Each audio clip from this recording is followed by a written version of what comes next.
Hello everyone, मैं senior consultant optometrist. आज की इस वीडियो में हम बात करेंगे कि मोतियाबिंद की सर्जरी के बाद आंखों में कौन सा लेंस डालना अच्छा रहता है। जब भी मोतियाबिंद की सर्जरी की बात आती है तो आप डाउटफुल रहते हैं, आपके मन में सवाल रहता है कि सर्जरी के लिए हम कौन सा लेंस चूज कर सकते हैं, कौन से लेंसेज से हमें अच्छा दिखाई देगा और वो कौन से लेंसेज हैं जिनमें सर्जरी के बाद चश्मा लगाने की नीड नहीं होती और कौन से लेंसेज ऐसे हैं जिनमें थोड़ी बहुत चश्मा लगाने की नीड होती है।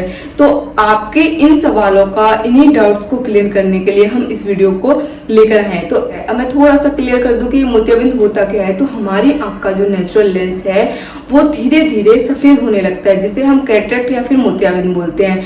नॉर्मली ये 40 साल के बाद होने वाली प्रॉब्लम है, एज रिलेटेड प्रॉब्लम भी इसे बोल सकते हैं।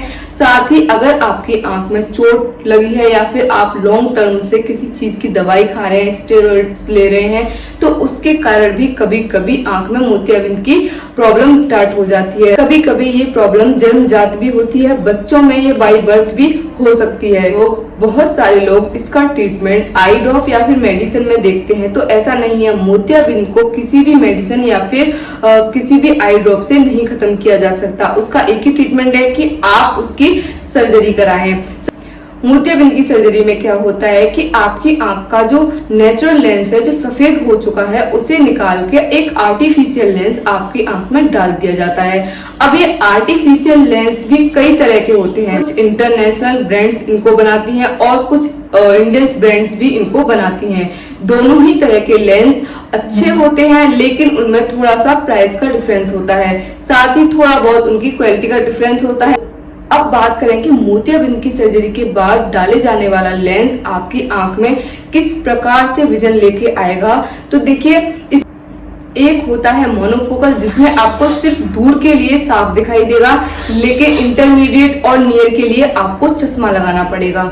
सेकंड आता है मोनोफोकल, लेकिन ये एडवांस मोनोफोकल होता है। इसमें क्या होता है, आपको दूर की चीजें साफ दिखेंगी, प्लस आपको इंटरमीडिएट की चीजें साफ दिखेंगी। मींस आपको फार का ठीक दिख रहा है और एक हाथ की दूरी पर भी आपको साफ दिखाई देगा, लेकिन आपको बहुत बारीक या फिर सुई में धागा जैसी चीजें देखने के लिए चश्मा लगाने की जरूरत पड़ती है। तीसरा आता है आपका मल्टीफोकल, जिसमें कि आपको दूर का, इंटरमीडिएट और नियर तीनों ही विजन क्लियर मिलते हैं। उसमें आपको बिल्कुल भी चश्मा लगाने की जरूरत नहीं होती है। सर्जरी से पहले आपकी आंख का प्रॉपर चेकअप किया जाता है, जिसमें देखा जाता है कि आपके आंख के पर्दे में कोई दिक्कत तो नहीं है, आपको आंख में और कोई प्रॉब्लम तो नहीं आ रही है। अगर आपकी आंख में कोई प्रॉब्लम नहीं है, आपका आंख का पर्दा एकदम ठीक है, तो सर्जरी के बाद आपको विजन अच्छा आएगा ही आएगा। लेकिन अगर आपकी आंख के पर्दे में कुछ भी दिक्कत है या फिर कोई प्रॉब्लम है, तो उस कंडीशन में कभी कभी आपकी आंख में चश्मे का नंबर आ सकता है। दूर के लिए भी आपका थोड़ा बहुत विजन भी कम हो सकता है।